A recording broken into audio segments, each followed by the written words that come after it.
Hi guys, I'm no expert on Northern Ireland, but even I can understand that if a political party puts itself forward for an election and wins seats, that mandate must be respected.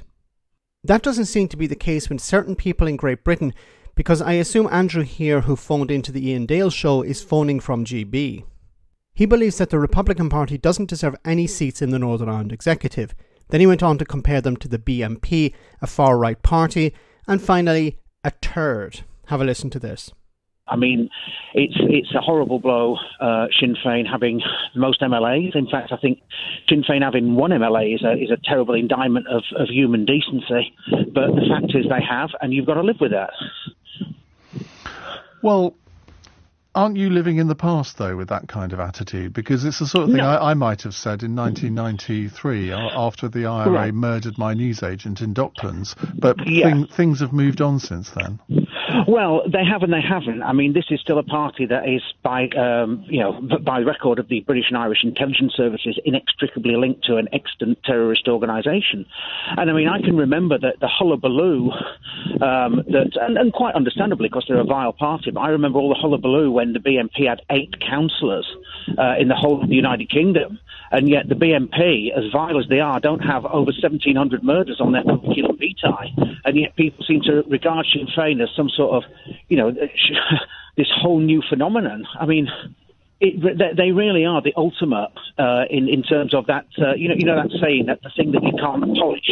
Well, I mean, they really are the epitome of that. But as I say, this is a party does that really help our national conversation by referring to them in that way? They could win the next election in the Republic of Ireland. They're a perfectly legitimate party there. They certainly could. Can I just add that would make the Republic the only country outside of Afghanistan where a sovereign government is led by a party that's linked to a terrorist organisation. That's quite the accolade. Well, I think, is the word you were looking for there. Oh my goodness, okay. This person obviously doesn't understand Northern Ireland. He doesn't understand the peace process, and he doesn't understand democracy. So in the past, you had a number of organisations, not just the IRA, but a number of organisations who were engaging in armed conflict. They were killing police officers, they were killing each other, they were killing civilians, there were attacks on the British government, there were attacks on the Irish government to a certain extent. These people were eventually convinced this is not the way to go. You need to abandon the bomb and embrace the ballot box to become Democrats. Now, I think this was the right approach. Now, some of these people who joined the political process were unsavoury figures. Some people that you would deeply disagree with on both sides. But what is the alternative? Is the alternative just to deny the people of Northern Ireland the right to vote for their elected officials? Should the Sinn Féin organisation, the party, be convinced, well, this isn't the way to go, we need to go back to the way things were before? Deny people democracy in Northern Ireland. That's the solution?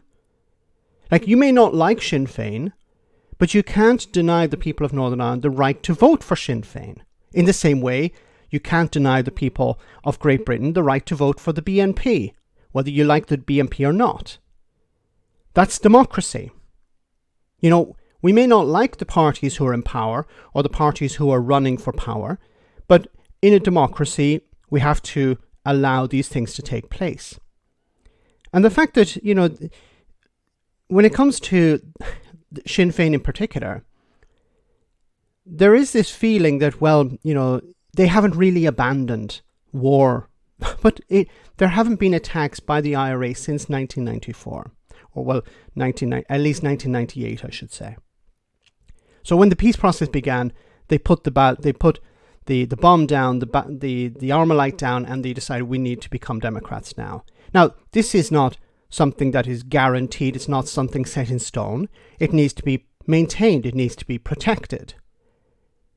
And this sort of language, from somebody in Great Britain, I presume Andrew is in Great Britain, is extremely dangerous, because you're telling the people of Northern Ireland they don't deserve the right to vote for their elected officials.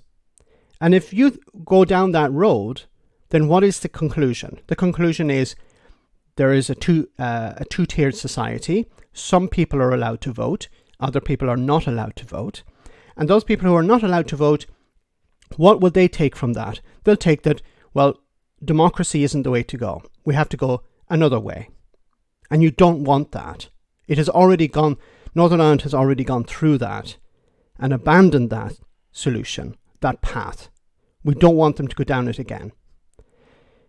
It's this lack of understanding of Sinn Féin, the history of Sinn Féin, this lack of understanding of Northern Ireland and the history of Northern Ireland, and the lack of understanding of what a peace process is all about. It's about convincing people who were at war yesterday to abandon that and become Democrats today.